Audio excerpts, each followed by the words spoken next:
अस्सलाम वालेकुम।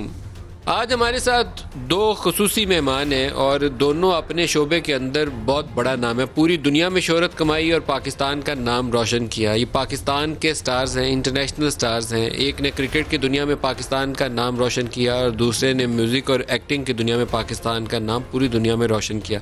हमारे साथ हैं आज जावेद मियांदाद साहब, पाकिस्तान के former test captain, test cricketer, और हमारे साथ हैं अली ज़फ़र जो सिंगर भी हैं, एक्टर भी हैं और आजकल ये जो सूरत हाल है उसमें बहुत ज़्यादा अच्छा काम कर रहे हैं लोगों की मदद के लिए। जावेद मियांदाद साहब भी कर रहे हैं, तो दोनों को प्रोग्राम में खुश आमदीद भी कहूँगा। जावेद साहब, आपसे स्टार्ट करूँगा। क्रिकेट के ज़माने में आपका छक्का आज तक लोगों को भूला नहीं है, तो कोई ऐसी अभी भी कोई प्लानिंग है कि जाते जाते कोई ऐसा एक और छक्का मारे रिटायर्ड लाइफ के अंदर कि दुनिया याद रखे कि सोशल लाइफ में भी या पॉलिटिकल लाइफ में भी जावेद मियांदाद ने भी कमाल करके दिखा दिया? नहीं, बिल्कुल। सबको मेरी तरफ से जो भी मुझे सुन रहे हैं, अस्सलाम वालेकुम मलिक साहब, सबको बहुत बहुत सलाम। और बिल्कुल है, मैं जो जिस कामों में लगा हुआ हूँ, अल्लाह करे आप सबसे कहता हूँ कि दुआ करें कि सबसे पहले मेरा मिशन है कि अल्लाह पाक किसी तरीके से ये पाकिस्तान का कर्जा जो है हमने उतारना है, क्योंकि अगर देखें आज मुल्क को जो परेशानी है बिकॉज ऑफ कर्जा है। ईद के हवाले से प्रोग्राम है, वहाँ पर थोड़ा सा हल्का फुल्का अंदाज भी चलना चाहिए। हमारे जो इश्यूज़ हैं, लोगों को आज कोरोना से बचाने डराने वाली बातें कम करेंगे, थोड़ा सा हंसाने की और खुश करने वाली बातें ज़्यादा करेंगे। अली, आप तो उस तरह के स्टार्स हैं जिसकी फ़ैन फॉलोइंग बहुत होती है, तो ये कोरोना के दिनों में आपने वक्त कैसे गुजारा? आपके तो पीछे जहाँ कहीं निकलेंगे तो लोग पीछे पीछे जाएंगे कि अली ज़फ़र आ गया, अली ज़फ़र के साथ तस्वीर खिंचवा लें, सेल्फी बनवा लें। हाँ जी, इसलिए मैं कहीं निकला नहीं, लेकिन उससे ज़्यादा रीज़न ये थी कि हमें निकलना नहीं चाहिए और चाहिए था अनलेस कि बहुत मजबूरी हो। और मैंने इस दौरान ये जो दिन थे, एक तो घर में ज़ाहिर है गुजारे, अपनी फैमिली के साथ गुजारे, लेकिन साथ साथ मेरा मकसद ये रहा कि मैं लोगों को अवेयरनेस देता रहूं कि ये कितनी ख़तरनाक बीमारी है, इसका क्या इफ़ेक्ट हो सकता है। और न सिर्फ अवेयरनेस बल्कि उसके साथ साथ जो हमारा मतवसत तबका है, जो डेली वेजर्स हैं, उनमें घर घर राशन तकसीम करने की जो हमने ड्राइव कि मेरा टारगेट था जी 5000 फैमिलीज़ को, 5000 फैमिलीज़ को मैं इस दौरान ईद से पहले कर लेता और वो हमने पूरा कर लिया। तो एक सेंस ऑफ सेटिस्फैक्शन उससे होती है। लेकिन अभी आगे बहुत करना है, बहुत काम अभी भी है करने वाला, क्योंकि this is here to stay for a while. लेकिन ईद है, आप बिल्कुल सही कह रहे हैं, ज़रा अच्छी बातें आज लोगों को ज़रा लाइट वेट इंजॉय करवाते हैं, बिकॉज़ लोग काफ़ी स्ट्रेस से और टेंशन से गुजरे हैं और आगे भी।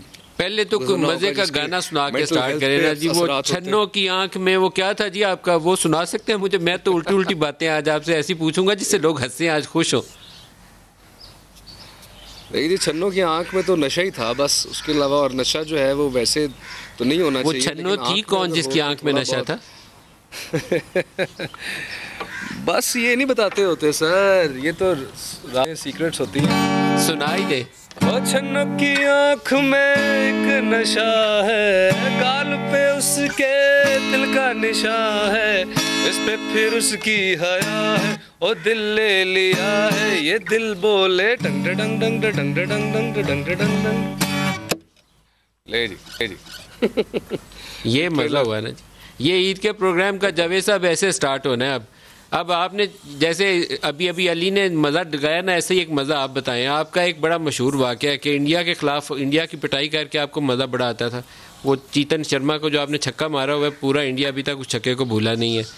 अब वो सुना ये कि आपको बॉलिंग करवा रहा था लड़का, तो आप उसको डरा रहे थे, बता तेरा रूम नंबर क्या है, होटल में तेरा रूम नंबर क्या है, वो कहानी क्या है? दरअसल बेंगलोर में है ना मलिक साहब, टेस्ट मैच हो रहा था, राइट। अच्छा, अब वहाँ विकेट एक तो इतनी टर्निंग बनी हुई थी और फिर वो नेगेटिव बॉल करता था। हालांकि he was good friend of mine also, दोषी, दिलीप दोषी हमारे साथ काउंटी भी खेलता था वहाँ पर, इंग्लैंड में भी मेरा बड़ा अच्छा घर में आना जाना भी ये था। अच्छा, हमारे उस वक्त सारे क्रिकेटर थे, इंडियंस भी थे, हम लोग थे, गवास्कर, हमारे में बड़ी प्यार मोहब्बत थी, दोस्ती। एंड में मैच के बाद हम सब साथ होते थे, हल्ला गुल्ला करते थे, मिलते थे, एक दूसरे के घर पे जाते थे। ये मोदी की जो गवर्नमेंट आई ना, उसने हिंदू मुस्लिम वाला चक्कर कर दिया। उस वक्त आप बिलीव करें, हर आदमी इंजॉय करता था। और मैं ये भी कहना चाहता हूँ कि इंडिया के लोग हमें पसंद करते हैं, हम वांटेड पाकिस्तानी इन इंडिया हैं। आप हिंदुओं के घर जाते थे, कभी ऐसी चीज नहीं हुई। मैं इसलिए बोल रहा हूँ कि ये वो लोग भी सुने हैं कि हमारे में कोई ऐसी प्रॉब्लम नहीं है, और मैं चाहता हूँ कि नेबर्स हमेशा खुश रहे, आबाद रहे, मिलजुल कर रहे, खेलते रहे। तो ये रहता है। आपने रूम नंबर क्यों पूछते थे, ये तो बताया नहीं है। क्यों पूछते थे तेरा कमरे का नंबर क्या है? हाँ, मैं वही बता रहा हूँ। तो वो मतलब टांग पे गेंद कर रहा है। अब मुझे समझ नहीं आ रही, तो मैं फिर लात मारता जाता था, पैड करता जाता था पैड, और मैं भग भग कर। तो भास्कर मेरे साथ था, कह रहा कि ये क्या कर रहा, क्या कर रहा। मैंने क्या कि यार, मैंने जिंदगी में दो चीजें देखी हैं जो टांग पकड़ता है, एक कुत्ता पकड़ता है, एक तूने मेरी टांग पकड़ी हुई है। तो उसको गुस्सा आया, उसने उठा के बॉल में ढक किया, वो भी फिर हो गया। फिर उसके बाद मैंने फिर छेड़ता था, फिर टांग मारता था। तो मैंने कहा कि इधर इशारा करके, तो हमारा होटल जो था उसी साइड पे था। तो कह रहा ये यार, ये पूछ रहा रूम नंबर क्या है तेरा, रूम नंबर क्या है। तो मैंने बोला कि सुनील ने कहा कि यार बता दे, कोई बात नहीं। तो फिर मैंने उसको कहा कि बात सुन, एक दो फील्डर अपने रूम में भी ले ले, वहां भी मैं तुझे मारूंगा। तो वो चीजें जो है ना कहानी चलती थी। मगर हम शाम में मैच के बाद हम लोग बड़े फ्री फ्रेंड्स, आपस में कोई प्रॉब्लम नहीं होती थी। मगर आज के दौर में गवर्नमेंट ने, इस मौजूदा गवर्नमेंट ने ये ऐसा फसाद पैदा किया है दुनिया में, जो कि ये नामुमकिन हो गया है कि इस तरीके से हेटेड सिस्टम, हिंदू मुस्लिम, भाई इंडिया में आज से नहीं, हमेशा से ये चीजें थी। और मुसलमान इंडिया को मानते हैं, पसंद करते हैं, लड़ते भी हैं। ये नहीं वो अपने देश के लिए लड़ते हैं। तो असल में तो जो मोदी ने बेड़ागर्क किया है, उसके बाद तो इंडिया के अंदर एक दाखिली तकसीम का एक नया अमल शुरू हो गया। बहुत नफरत फैलाई, बहुत जुल्म किया उसने मुसलमानों के ऊपर। देखिए, कहीं भी नस्ली फसादात नहीं होने चाहिए। वो हर जगह, सारी दुनिया में या तो यही होगा कि हर आदमी एक आदमी रहेगा। आज इंग्लैंड देख ले, अमेरिका देख ले, हर आदमी रहता है। और ये जो रिलीजियस की जो बातें हैं हमारे यहाँ पर है, हिंदू भी है टेम्पल में। आज तक हमने हिंदुओं को कुछ नहीं किया, आज तक उनके साथ प्यार मोहब्बत से रहते हैं। क्रिश्चियन रहते हैं, उनको भी सारी फैसिलिटी। ये सिवाय अगर जावेद मियां दास साहब, अगर नरेंद्र मोदी आपको बॉलिंग करा रहा होता, उसको क्या कहते जी? अगर नरेंद्र मोदी आपको बॉलिंग करा रहा होता, जावेद मियां दास बैटिंग कर रहा होता, तो क्या कहते उसको? अब मैं कहना नहीं चाहता, ये होता कि धोती उतार के भाग रहा होता सच्ची बॉल के पीछे all the time. Ali Zafar, आपको सबसे ज्यादा अपना गाना कौन सा पसंद है? खुद को जो गाना आपको गा के बहुत मजा आया और बड़ा इंजॉय किया हो। आपके तो बहुत से गाने हैं, बहुत दुनिया पसंद करती है, लेकिन खुद आपको अली को बहुत अच्छा लगा हो कि ये मैंने बहुत अच्छा ज़बरदस्त काम किया। सेल्फ क्रिटिक में ज़्यादा हूँ अपने काम पे, मैं अपनी तनकीद रखता हूँ और मुझे अपना काम कभी भी ठीक लगता है। अगर लोगों को अच्छा लग जाए तो बस दिल खुश हो जाता है। कुछ चीज़ें, कुछ गानों की लाइनें ऐसी हैं जो मैंने शायरी के तौर पे, जो मुझे लगता है कि वो उसमें कुछ बात है। इस तरह झूम एक गाना है, उसकी ज़ात के बारे में ही है कि मैंने तुझे देखा हंसते हुए गालों में, बेज़र ख्यालों सर गा के ऐसे थोड़ी के बालों में। अली बैठे और वैसे बताएंगे तो मज़ा थोड़ी आएगा, गा के बताएंगे तो मज़ा आएगा।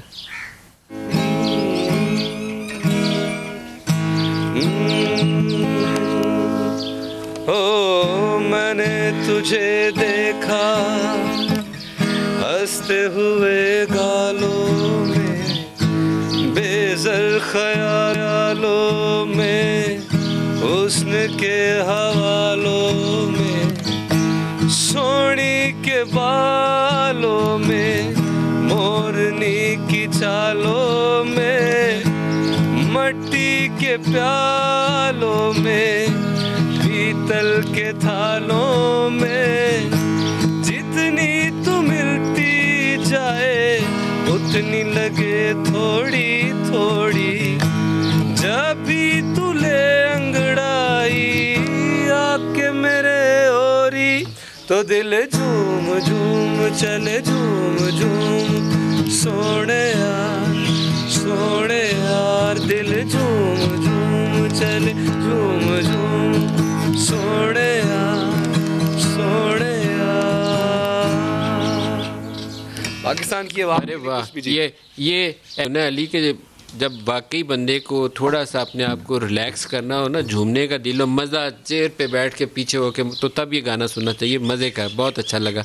अभी आपका PSL में एक मैच चल रहा था और जिससे मैच चल रहा था उनका नाम तो नहीं लेता, लेकिन आपका गाना वाकई उसने मेरा लूट लिया था। पहले वो सुनाएंगे तो जावेद मियांदाद साहब के पास जाऊँगा।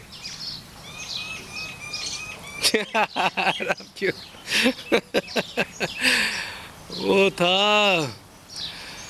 अरे हम जो निकले तो आंधी आती है, सांसें अपनी हवा बन जाती है, रोकोगे कैसे, हम रुकेंगे नहीं, दास्तां अपनी दिल से दिल मिलाती है। और ये आवाम के लिए, तेरी आंखों में है ऐसा प्यार, हमने बाजी ली मार, मेला लूट लिया, रात भर डांस किया, खेल खेल में एक जीवन है जिया, मैदान मार लिया जब तूने प्यार दिया, दिल जो चाहे है वो है किया। थैंक यू जी। जावेद साहब, ये आपके लिए था, मैदान मार लिया जब तुमने प्यार किया। आपने कभी प्यार किया जावेद साहब ज़िंदगी में? मैंने पूरी अपनी बिल्कुल क्रिकेट से प्यार किया, माँ बाप से प्यार किया, पाकिस्तान से प्यार करता हूँ, आज लड़ता हूँ, अपने मुल्क के लिए लड़ता हूँ, पाकिस्तान के लिए। जब आप इंडिया में क्रिकेट खेलने जाते थे तो वो मैंने शादी जो है, इंडियन फिल्म स्टार्स, शादी जो है वो इंडियन फिल्म स्टार्स थी, वो पाकिस्तानी खिलाड़ियों के पीछे बहुत घुमा करती थी। तो आपका कुछ स्कैंडल वैंडल नहीं बना उन दिनों में? देख ले, ये कितनी अच्छी बात है कि आज तक किसी ने कोई, क्योंकि हर चीज़ अकल से आदमी को यूज करना चाहिए, अपनी अकल को ना। ये बेवकूफ़ी में सब मारे जाते हैं राइट, कि अकल को यूज करें तो पता नहीं कितनी मोहब्बत। सर, इस काम में अकल का दखल नहीं है जावेद साहब, मेरा आपसे असूली इख्तिलाफ है। इस काम में अकल का दखल नहीं है, ये दिल का मामला है। दिल का तो मामला, मगर अकल भी तो साथ है ना। अकल चलाएंगे नहीं, दिल क्या करेगा? दिल तो सर, अगर अकल इस्तेमाल करते रहेंगे फिर आप इश्क नहीं कर सकते, इश्क नहीं कर सकते फिर आप। मेरा ख्याल है खान साहब नहीं करने देते हो। खान साहब इस तरह की कोई चीज़ जो है ना, वो वहाँ पे खान साहब अली बड़ी मजे की बात बताने लगे। अली जी, मेरे ख्याल में खान साहब टीम को बताते होंगे कि यार ये सारी चीज़ें जो हैं ये तुम लोगों ने नहीं करनी, जो है नहीं। मेरा ख्याल कुछ और है अली। मेरा ख्याल ये है कि खान साहब अपना हिस्सा किसी और को देने नहीं देते होंगे। देखिए, एक है ना, फिल्मी प्यार डिफरेंट होता है, और फिल्मों में तो आपने देखा कि एक प्यार होता है वो चलता रहता है राइट, मगर जिंदगी में आपने देखा एक प्यार के बाद दूसरा प्यार आ जाता है, दूसरे प्यार के बाद तीसरा प्यार आ जाता है, तो ये चीजें तो चलती रहती है वक्त के साथ साथ। जावेद साहब, एक बात आज सच बता ही दें, कोई ऐसा शादी से पहले है वाकई कि जावेद मियांदाद किसी के इश्क में गिरफ्तार हो गए? क्रिकेट के अलावा, क्रिकेट तो हमें पता है आपका इश्क है, जुनून है, आपकी मोहब्बत है। नहीं, दरअसल ये था कि मैं बहुत छोटी उम्र में मेरी शादी हो गई थी। आपको पता है कि मैं खेल ही रहा था और मेरी क्रिकेट स्टार्ट हुई थी। मुझे जो लड़की पसंद आई थी, जो मुझे मतलब मैं पता है, मैंने शादी कर ली थी जल्दी राइट। और मैं वाहिद बंदा था जो ऑलवेज, जितने मैंने टूर पाकिस्तान के किया अब्रॉड, मेरी फैमिली मेरे साथ जाती थी। और मैं जो बंदा था जिसको मैंने PCB से और ये कह के करवाया था कि अगर मेरी फैमिली नहीं जाएगी तो मैं पाकिस्तान टीम के साथ नहीं जाता। I feel more comfortable. और मैं आज भी कहता हूं कि पाकिस्तान टीम को और इनको, ये प्लेयरों को, अगर कोई आदमी अफोर्ड कर सकता है और अपने खर्चे पे लेके जाना चाहता है, इज मच बेटर है, क्योंकि वो दो चीजें करेगा, फैमिली प्लस वो अपने आप को लुक आफ्टर करेगा, उसका कंसंट्रेशन बेहतर होगा। हमारे टाइम में माजिद खान, वसीम बारी, इन बातों से बहुत ज्यादा खुश नहीं हुआ, कोई प्रॉब्लम नहीं था सर। आपकी इन बातों से मैं बहुत ज्यादा मुतासिर नहीं हुआ। आप देखते हैं बनते हैं या इसीलिए बनते हैं। आजकल तो हर आदमी है, बोलता नहीं है, मगर कहीं ना कहीं रखी हुई है दूसरी बीवी भी। आपने रखी हुई है? पहले आप सच बताएं। जो है ना जी, शादी, मैं तो हल्का, मैं साफ आदमी हूँ। मैं देखिए, ये चीजें ऐसी है, मैं उन लोगों को भी कहना चाहता हूँ आपके ना प्रोग्राम से कि भाई, अगर आपने एक जायज चीज की है तो अच्छी बात है, क्योंकि ये हमें इस्लाम ने दी हुई है ये, मगर उसके हुकूक बराबर होने चाहिए। ये बड़ी अच्छी बात है, इसी वजह से कि मुस्लिम उम्मा बढ़ेगी दुनिया में आज देखे ना कि आज चाइना ने बाद में आके जब इतनी हो गई उसके बाद उन्होंने स्टॉप किया, बहुत फैमिली उसके ऊपर वो लगाया। काम प्रीच करना चाहिए जो खुद किया हो। जावेद साहब खुद किया नहीं, सारी उम्र दूसरों को प्रीच कर रहे हैं। अली से पूछते हैं। अली ज़फ़र, आप बताइए आपके क्या ख्यालात हैं? देखिए, शादी एक इम्पॉर्टेंट इंस्टीट्यूशन है और उसमें इंसान चूँकि इतना अनप्रेडिक्टेबल होता है कि कोई भी एक फार्मूला, कोई भी एक चीज़ उसके लिए for all times for all people नहीं रहती। लेकिन मेरा अपने मैं ज़ाती ज़िंदगी से अगर बताऊं तो मेरे लिए इससे ज़्यादा खुशगवार और अच्छी चीज़ नहीं रही। आई थिंक उसकी वजह ये थी कि मैं बहुत लकी रहा कि मुझे एक ऐसा लाइफ पार्टनर मिल गया जिसने जिस हर ज़िंदगी का हर पल मुझे एक बेहतर इंसान बनाने में मदद की। बिकॉज़ मैं ये सोचा था कि जब मैं शादी करूं किसी से तो मैं क्या क्वालिटीज़ देखूं, तो मैं ये देखना चाहता था कि उसमें रहम और काइंडनेस कितनी है दूसरों के लिए। तो आयशा जो मेरी वाइफ़ हैं वो एक, मैं कहूँगा कि बहुत ही एक अंदर से बाहर से बहुत ही खूबसूरत ख़ातून है और वही रहम बच्चों में ट्रांसफ़र हो रहा है जो एक ज़िंदगी को देखने का तौर तरीका है वो है। और तो ये बड़ा इंसान खुशकिस्मत होता है अगर उसको अच्छा लाइफ पार्टनर मिल जाए। सारा टाइम घर में देती हैं या खुद भी उनका कोई प्रोफेशनल लाइफ भी है? मैं वाकिफ़ नहीं हूँ इसलिए आप ही से जानना चाहता हूँ। नहीं, शी ज़्यादा टाइम वो घर पे ही देती है, but she studying psychology now, तो वो प्रैक्टिसिंग साइकाइट्रिस्ट बनने जा रही हैं। तो मुझे भी इंसान के जो जहन से रिलेटेड, हमारे माइंड से रिलेटेड साइकोलॉजी फ़िलासफ़ी का मुझे इन सब्जेक्ट्स का शौक़ है, उसको भी है। तो हम लोग, हमारी कॉन्वर्सेशन बड़ी इंटरेस्टिंग होती रहती है इन चीज़ों के बारे में। तो फिर अपनी वो आयशा बीबी के लिए गाने सुना दें, वो लैला लैला वाला। अच्छा, आपको सारे गाने याद हैं? और वो था, अगर बीबी के लिए गाया था तो सुना दे, अगर वो किसी और के लिए सुनाया था फिर ना सुनाए। देखिए, इस सवाल को तो मैं गोल कर गया हूँ बड़े तरीके से।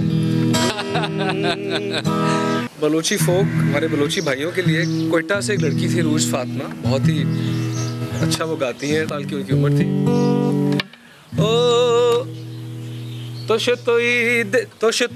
दिर को ज़रा मना, दिर को ज़रा मना, दिर को मिजाजिए लैला, मिजाजिए लैला, लैला ओ लैला, लैला हो लैला, बेहतर बरात सैला, मिजाजिए लैला, मिजाजिए लैला। ब्रेक ले लीजिए, हमारे साथ रहिएगा।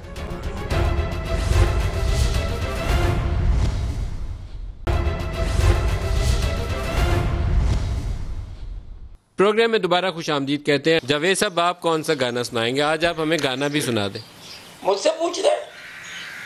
आपसे पूछ रहा हूँ। जावेद मियाँ दास से गाना सुनना है। जावेद मियाँ दास साहब ग्राउंड में इतनी शरारतें कर सकते थे, किसी को जुबान निकाल के दिखाते थे, किसी को चढ़ाते थे, किसी का रूम नंबर पूछते थे, किसी को कहते थे टांग पे बॉल क्यों कुराता है। तो ये भी काम करके दिखाते हैं आज।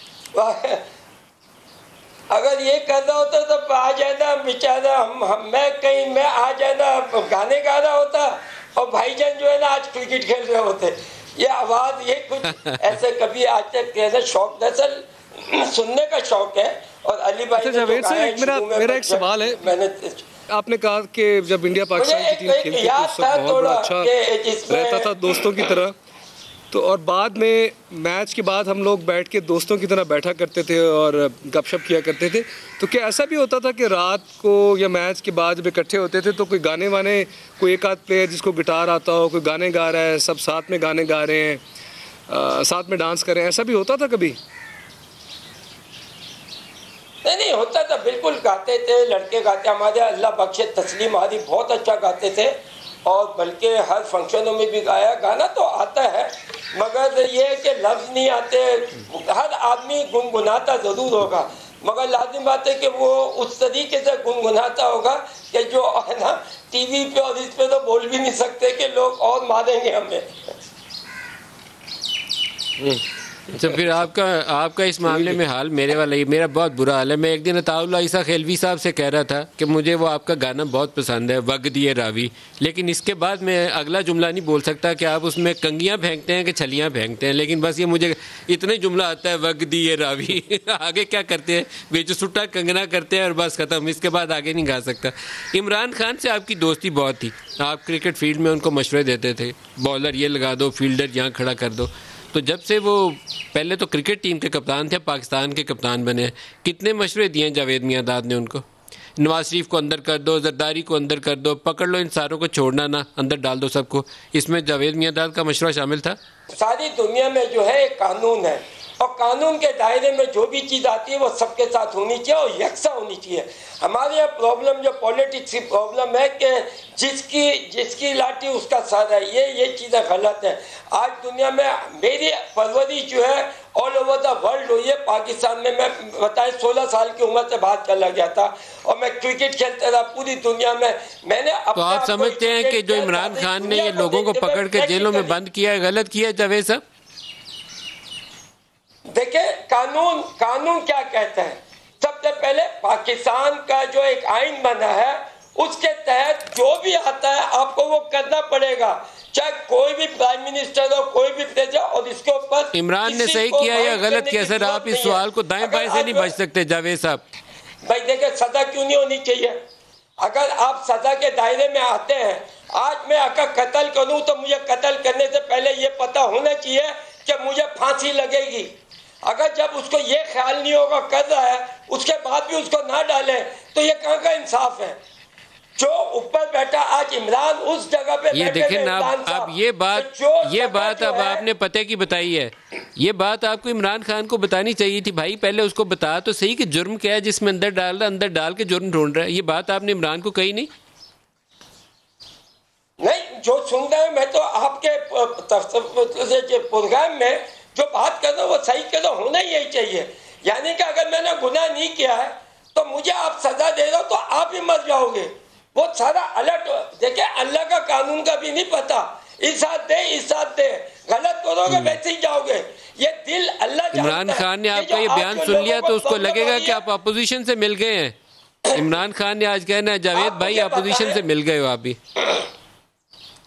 मलिक साहब आप ये बताएं कि आप मुझे बताएं कि अल्लाह पाक ने खुदा के देखिए एक रूल है दुनिया में, हर आदमी बादशाह नहीं होता, ये अल्लाह का कानून है। मैं अल्लाह के उस पर जाऊं कि एक या दो ही होते थे, यहाँ तो पाकिस्तान में बादशाह के बादशाह बैठा, भाई आया कहाँ से पैसे बताओ तो सही। आज मुल्क गरीब है, अवाम अमीर है, ये कैसे हो सकता है? चोरी से अली से भी, और ये मैं अली से भी ये सवाल कर, लोगों ने चोरी क्यों? मलिक साहब यहाँ पर क्या हुआ, इस मुल्क में एक सिस्टम बना दिया और सिस्टम गलत क्या था कि आप पैसा दो काम हो जाता है, तो पिछला वाला भी बेचारा चोरी करके लाता था काम हो जाता, ये सिस्टम में आ गया था। अब ये सिस्टम को जरा सही कर रहा है, हर एक को तकलीफ हो रही है, कोई बता ही नहीं रहा कि पैसा आया कहां से है।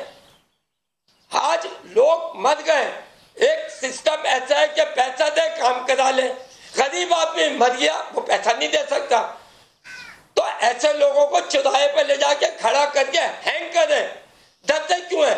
मुझे खुदा की कसम मैं तैयार हूं, मैं सबको हैंग करके अपने आप को हैंग कर लूंगा, मगर 500 चोरों को तो किसको हैंग करेंगे? सर मैं आपके सामने नाम रखता हूँ, नवाज शरीफ, आसिफ अली जरदारी और इमरान खान, 3 नाम रखे आपके सामने, आप किस को हैंग करना पसंद करेंगे? नहीं, अपने अंदर भी देखें, पार्टियों में भी देखें जब भी सही होती है। आप अगर जो लीडर अगर सही नहीं है, देखे थे क्यों नहीं थे? हमारा इस्लाम में नहीं थे क्या? इस्लाम नहीं था क्या हमारे? क्या इमरान खान, अगर आप सर रुकिए जावेद साहब, क्या इमरान खान एक कामयाब कप्तान क्रिकेट टीम के थे? क्या उतनी कामयाबी से वो मुल्क को चला पाए हैं या नहीं चला पाए? ईमानदाराना राय दे दें। देखिए कप्तान के साथ एडवाइजर, मैं मियांदाद पीछे था, मैं पहले कप्तान था इन सब का, मैंने कप्तानी की थी, सब अंडर मेरे खेले थे, जितने बड़े प्लेयर थे, मैं कैपेबल था, मैंने सीरीज जीती थी। उसके बाद एक ग्रुप बना था कि ये बच्चा है वो निकालो, ये करो, मैं फिर साइड पे मैंने खुद छोड़ा था।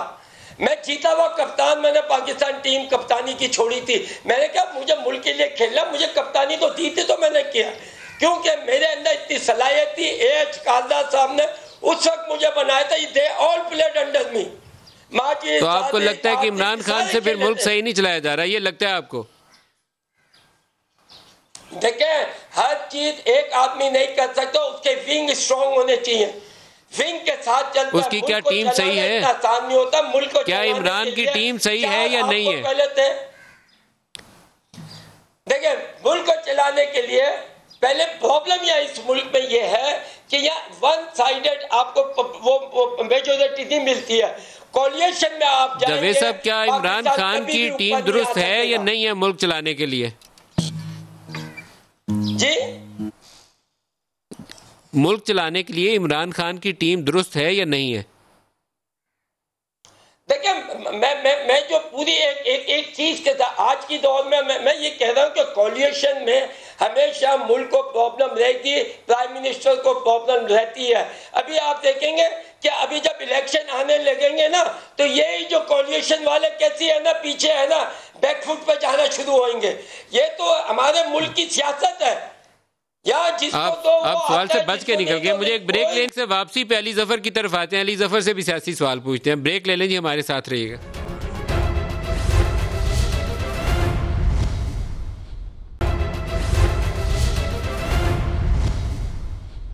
प्रोग्राम में दोबारा खुश आमदीद कहते हैं। अली, थोड़ी सियासी बातें हो रही हैं, तो इस्लामाबाद का मौसम जो है, यहाँ पर कुछ गाना भी उसी के हिसाब से कुछ सुना दे। तेरी रुसवाइयों से डरता हूँ, कुछ सुनाएंगे? बोल उसके एक दफ़ा आपने गाना गाया, मैंने सुना, मैंने कहा ये इस्लामाबाद के लिए, सियासत के लिए बड़ा फिट बैठता है।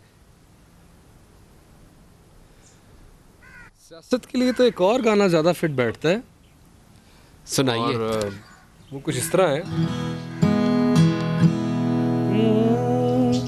दौलत पुजारी, हुस्न व्यापारी, बातों के कच्चे हवा सवारी, चल दिल मेरे छोड़ ये फेरे, ये दुनिया झूठी लोग लुटेरे, चल दिल मेरे।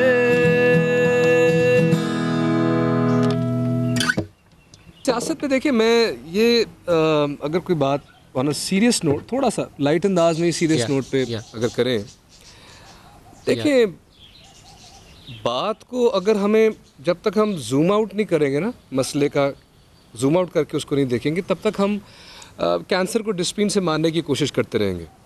बात आ जाती है करप्शन से भी ज़्यादा बात है इंसानी दिमाग की करप्शन, डिफ़ॉल्ट सेटिंग्स जो उसकी हैं, और उसके अंदर वो क्या एक चीज़ होती है कि इंसानी दिमाग को उस तरफ मुर्तकिब करती हैं वो चीज़ें जिसमें वो हवस, ग्रीड, अना, कॉन्फ्लिक्ट, इन चीज़ों की तरफ जाता है। हम ऊपर से बातें कर लेंगे, लेकिन जो तो वो लोग हैं या जो सियासतदान हैं जो पक चुके हैं, बड़े हो चुके हैं, उनको चेंज करना या इस सिस्टम को चेंज करना आसान नहीं होगा।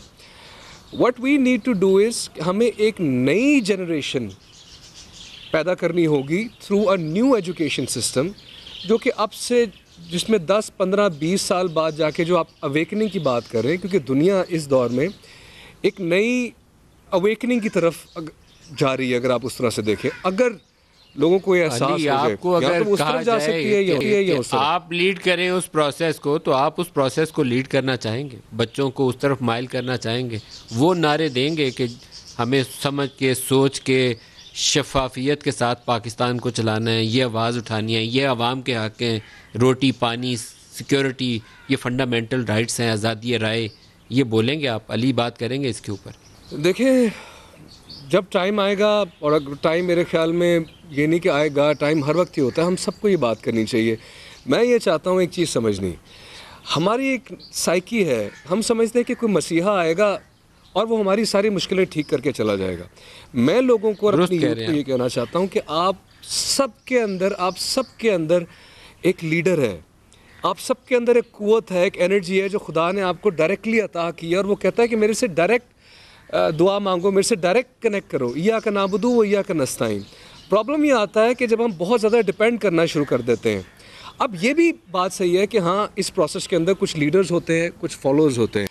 अगर मुझे कभी लीड करना पड़ा या लोगों को उस तरह से, तो ज़ाहिर अपने मुल्क के लोगों के लिए, बट आई फील कि टाइम पे। लेकिन फॉर नाउ मैं तमाम यूथ को ये कहना चाहूँगा और सबको ये, देखिए इकबाल का एक शेर है कि ज़माने के अंदाज बदले गए, नया राग है साज बदले गए, खिरत को ग़ुलामी से आज़ाद कर, जवानों को पीरों का उस्ताद कर। जो नई सोच, जो नया पाकिस्तान, जो नई आप एक जिद्दत देखना चाहते हैं, मेरा नहीं ख्याल कि वो एक रिडंडेंट सिस्टम से आ सकती है। उस सिस्टम के अंदर में हमारा एजुकेशन सिस्टम, हमारा पॉलिटिकल सिस्टम, हमारी और बहुत सी इंस्टीट्यूशंस हैं जिसका मैं अभी यहाँ जिक्र उस तरह आप नहीं कर सकते क्योंकि सेंसिटिव मसाइल होते हैं। बहुत सी चीज़ों में हमें रिलीजियसली मिसगाइड किया जाता है, तो हमें आपस में तफरके में डाला जाता है और डाला जा रहा है। जिस चीज़ की ज़रूरत है वो है साथ होने की, इकट्ठा साथ आने की। क्या ये अच्छी चीज़ होगी कि हमारे सियासतदान भी, ठीक है डिफरेंसेस होते हैं, किसी ने किसी के साथ कुछ किया, किसी ने किसी के साथ कुछ किया, मुझे लगता है बहुत सा ताल्लुक अना का भी आ जाता है कि तू कहता है मैं तेनू, मेरी बारी मैं तेनू छड़ांगा नहीं। हमें ज़रूरत है कि अवाम के लिए, पाकिस्तान के लोगों के लिए एक बाहमी एक दूसरे के लिए रहम पैदा करके, अवाम के लिए रहम पैदा करके हम एक मुश्तरका एक स्ट्रैटेजी बनाएं, एक कोहेसिव नेशनल प्लान बनाएं जिसमें तमाम इंस्टीट्यूशन, अभी आपने थोड़ी देर पहले ऑपोजिशन, हुकूमत प्रोग्राम में आपने जिक्र किया था कि जितने जानदार अल्लाह ने पैदा किए हैं सबके लिए दिल में नरमी और मोहब्बत होनी चाहिए। अगर वो मोहब्बत और नरमी इंसानों के लिए हम अपने दिल में सबसे पहले जगा लें, सबसे पहले इंसानों के लिए जगा लें, तो शायद हम उन तमाम बदअमालियों से, बेअसूलियों से और उन तमाम चीज़ों से बच सकते हैं जो आज तक हमने 70 साल में पाकिस्तान के लोगों के साथ ज़्यादती की सूरत में की है। स्पिरिट होनी चाहिए आपके अंदर, वो जज्बा रहम होगा तो इंसान के लिए भी होगा, उस पौधे के लिए भी होगा, उस किटन के लिए भी होगा। वो है नहीं है बहुत से लोगों के अंदर। जी नदीम मलिक साहब, हमें देखना पड़ेगा कि इसकी रीज़न क्या है, कि वो स्पिरिट क्यों नहीं आती। उसको एम्पैथी कहते हैं। एम्पैथी अंग्रेज़ी का लफ्ज़ है जिसका मतलब है कि किसी दूसरे का दुख दर्द समझने की सलाहियत होना। वो हमें क्यों नहीं इनकलकेट हुई वो वैल्यूज़, हम क्यों नहीं वो अजहान पैदा कर सके, वो दिमाग पैदा कर सके जो दुनिया को आगे एवोल्यूशन, उसकी इर्तिका में, उसकी तरक्की में आगे लेके जाते हैं। हम क्यों अभी तक ग़ुलाम हैं? मेरे ख्याल में इसका सारा हमें देखना जाना पड़ेगा बेसिक्स की तरफ। एक नुक्ते च गाला मुकदी है, मक्के गयो गल मुकदी नाही, 100 हज कर आइए, गंगा गयो गल मुकदी नाही, 100 गोते खाइए, बुल्ले शाह गल ताइयों मुकदी जदों मैनू दिलों गवाइए। अपनी अना को खत्म करके नॉलेज, विजडम, मैंने ही तो मार छोड़ा है, और ये बहुत अच्छी बात कही। एजुकेशन मैं नहीं मारा। जावेद मियांदाद साहब, आपके प्रोग्राम में आप कितने सालों से आप प्रोग्राम कर रहे हैं? बात पूरी लोग आते हैं आपके प्रोग्राम पे, कोई उस पार्टी का है, कोई उस पार्टी का है, कोई उस पार्टी का है। हम जो देखते हैं एज यूथ, हम देखते हैं कि यार हर कोई अपने आप को सही प्रूव करने की कोशिश कर रहा है कि मैं ठीक हूँ, तुम गलत हो, तुम्हारे गलत होने में मेरी अच्छा शेर अली पढ़ा ठीक होना है। ये क्यों है? बहुत अच्छा पढ़ा शेर ये, वाह वाह वाह। वो इनका वो शेर है, वो पलीती अंदरों मुकानी, पता नहीं उसके मुझे अल्फाज सही नहीं आते, अगर आता हो तो वो भी पढ़ के अगर सुना सकते हैं।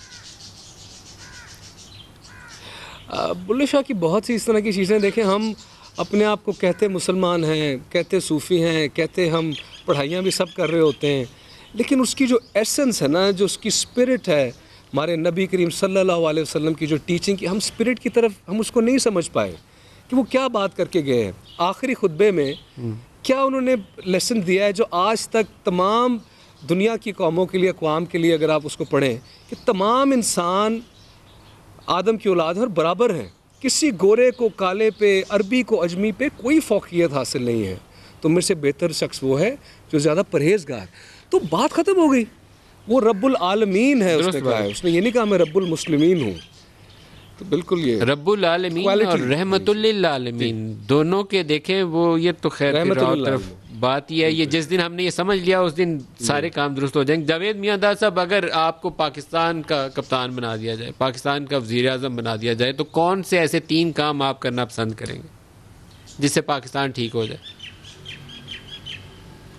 देखिए, पहले तो खैर अव्वल बात तो मुझे नहीं लगता कि मैं बनूंगा और बनाएंगे, और ना बनना चाहता हूँ, क्योंकि जब तक आप सबको इकट्ठा नहीं करेंगे, आप अपने मंशूर जो है ऐसे बनाएं अपने मुल्क को देखते हुए देखिए हमें प्रॉब्लम आ रही है कि मैं आपको इतना बताऊं कि आज आपके उसमें बोल रहा हूं कि अल्हम्दुलिल्लाह आप इमरान साहब से भी पूछ सकते हैं। इमरान साहब प्राइम मिनिस्टर मेरे घर से बन के निकले थे जब ये नहीं थे, जब ये वोट मांग रहे थे। अली जैदी और इनको मैंने बुलाया था और मैंने इनको किन से मिलाया था। ये कोई मतलब कोई सियासी लोग नहीं थे मगर अल्लाह वाले लोग थे। उन्होंने वहां कौन थे मुझे बताइए, इनको कहा किससे मिलाया था मुझे भी बताइए, मुझे भी मिलना है उनसे। मिलोगे खुदा की कसम, वो चला, अरे रब के फकीर लोग हैं भाई, चलाते ही वही दुनिया। कौन है मुझे बताइए, मुझे मिलना है उनसे, मुझे मिलना है उनसे, बताइए कौन है। एक आदमी नहीं, वो इंटरव्यू नहीं देते, उनके काम दूसरे। मेरे मुंह से आज निकल गया राइट। मैं यही कहता हूं कि आपको हो गए थे, ठीक है, बड़ी चीजें और भी थी, मैं नहीं बोलना चाहता राइट। मगर आदमी यहाँ पर जब तक कोलिएशन वाला चक्कर होगा, जब तक आप एक या दो पार्टी रखे पाकिस्तान की जिससे मर्ज हो ना, फॉर एवर के लिए मर्ज हो, दो पार्टी के अलावा पाकिस्तान में पार्टी नहीं होना चाहिए। अली से ले लें, अली से, प्रोग्राम का वक्त तुम्हारा। अली एक जाते जाते हमें एक कोई गाना सुना दे। वो आपके इंडियन फिल्म्स के बहुत से हिट सॉन्ग्स हैं, वो तारीफों से और पता नहीं मधुबाला और क्या लंबी लिस्ट है, उसमें जो बहुत अच्छे गाए हुए हैं आपने, उनमें से जो आपको दिल आता है, क्योंकि आपका गिटार ट्रबल कर रहा है, जिसमें भी कंफर्ट है वो सुना दें। मैं आपको जाते जाते यही जो एक मैंने आपको ताकि मैं चाहता हूँ ज़रा लोग बुल्लिया सुना दें जी, समझने की कोशिश करें। बुल्ले सर चल बुल्लिया सुना दें, मैंने आपको पढ़ के सुनाया। चल बुल्लिया सुना दे, चल बुल्लिया। मक्के गयो गल मुकदी नाही, 100 हज कर आइए। गंगा गयो गल मुकदी नाही, 100 खाइए। बुल्ले शागल ताइयो मुकदी, बुल्ले शागल ताइयो मुकदी, मैनू दिलों गवाइए। चल बुल्लिया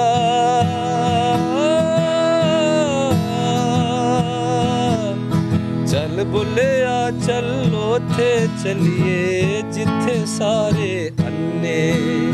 चल बुल्लिया चलो थे चलिए जिथे सारे अन्ने। ना कोई साडी जात पछाणे, ना कोई साडी जात पछाणे, ना कोई सानू मन्ने। चल बुल्लिया ओ चलो थे चलिए जिथे सारे अन्ने। पढ़ पढ़ इल्म ते फाजल होयो, मन अपने नू पढ़िया ही ना। भज भज वड़ना है मंदिर मसीती, मन अपने विच वड़िया ही नहीं। बुल्ले शाह आसमानी फड़ना है, बुल्ले शाह आसमानी फड़ना है, घर बैठे नू फड़िया ही नहीं। चल बुल्लिया चलो थे चलिए जिथे सारे अन्ने।